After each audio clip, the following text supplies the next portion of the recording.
I have done this video 3 times already. Mình nghĩ là so I'm not even sure this is gonna make it to the final cut. I'm just gonna jump straight into it. This entire video is in response to one comment that I got in one of my previous videos. So insert comment here, you can read it for yourself. Basically, we'll be talking about how we can build confidence in speaking. This doesn't restrict to English. I think speaking in general, it's really hard. Let's talk about it. I think it really depends on your definition of confidence. What does being confident mean to you? Your definition might look something like this. Stay hungry, stay foolish.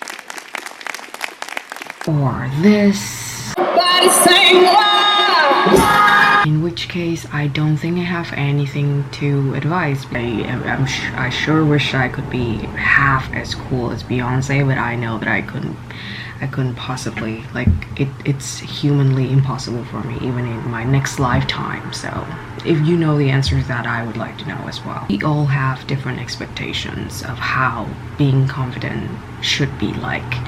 And so as I grow older, I feel like gravitating more away from that and more toward another word that is very close to confidence, which is comfort. And that is something that I can personally speak to. Now, there are 3 main things here. The first thing is the saying, fake it till you make it. You might not have that natural sense of confidence, self-confidence, but you can always fake it till you make it. I think that's garbage. I don't believe in that whatsoever. And I think that is highly corrosive. I have been in many situations where I really want to make a good impressions on the people that I talk to. I want them to like me. I want them to think that I'm cool. I want them to think that I'm like badass, Beyonce badass. You know, like that sort of outgoing, fearless type of personality.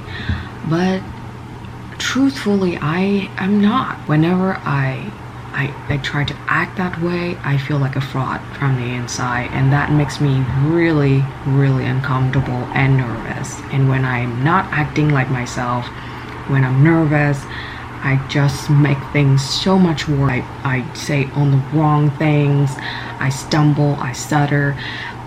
It's always a mess. And on top of that, feeling that I'm lying to myself, I'm being a fraud, it's miserable. It's like tearing me up on the inside. So what I've learned is that it's not helpful to fake confidence. I think for me personally, it's much better to just come as you are. I've come to terms with the fact that I would never be cool. I'm just not a cool person. I'm lame, and so be it. But at least, as I'm being honest with myself, I'm comfortable in my own skin, and that I think kind of emanates as this my own style of confidence. Obviously, it's easier said than done. I mean, you just say that, you know, be comfortable with yourself, but you get really nervous when you talk to other people, especially when you have to speak in public. That it's like a nightmare to a lot of people, myself included. So how to overcome that? I think that what I can suggest is maybe to focus more on the things you have to say rather than how you're going to say them. Now, I don't know about you, but as a listener, I get deeply annoyed when I have to listen to people bullshit.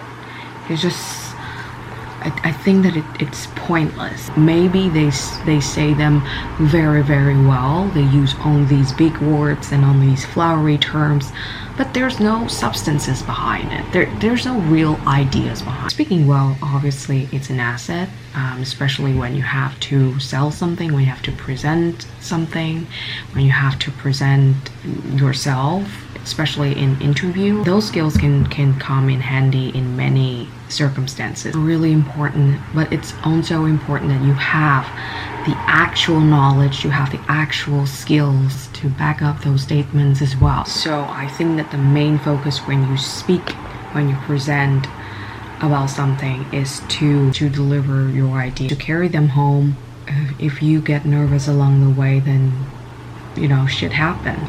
You might do something very embarrassing, you might say something obnoxious, or you might have an accent or whatever. The experience might be very humiliating to you. People might laugh at you, or even worse. Generally speaking, I think that the people who care more about the smoke and mirror, the fluffs and the bullshit, more than the ideas themselves, are not worth your while anyway. But that's just my personal opinions. And that leads to the final point that I want to make. Be brave. I'm not saying that at the end, every time you speak, you would be amazing and brilliant and people would hang on to your every word. Sometimes things can go to shit. Being brave here means that knowing all those possibilities, knowing that you might suck big times, you're still gonna do it anyway. You're still gonna be talking to that person. You're still gonna, you know, present in front of a crowd of 1,000 people. If you need to make a video, you're just gonna make a video. Like I said in the beginning of this video, I have recorded myself 3 times already just for this particular video, and every time that the camera starts rolling, I start saying all the wrong things. And that doesn't only apply to this one video, but it happens every single time. Really frustrating, and it's really annoying sometimes, and you might wonder why I put up like 1 video every 2 months. That's because I'm never happy with the output. All that frustration doesn't stop me from making these videos, and not this one either, because I think that it's an idea that I want to put out there. So I'm gonna continue doing that. So not only did I forget to end the vlog the other day, I also completely forgot about vocabulary section. Since we've been talking about confidence and stuff, why don't we make it the theme of today's vocab? By the way, I really need a name for this section. I can just call it a section. 5 words derived from confidence. Let's go. So let's start with confidence, the noun. Saying having confidence in someone or something, it's like having faith in someone or something. It's like you're putting your trust into it. I have confidence in you, you can pass this exam. That basically means I have faith in you, I believe that you can pass this exam.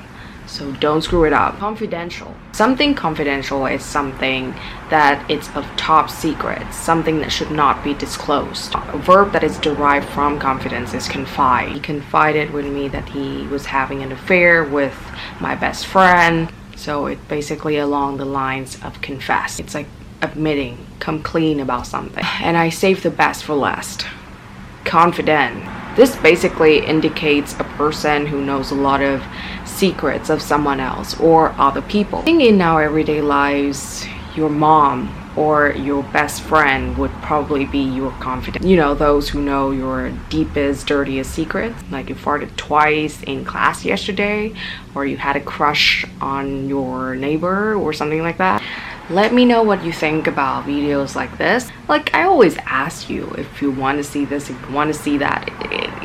At the end of the day, it all comes down to what I want, right? This is not about you. This is all about me.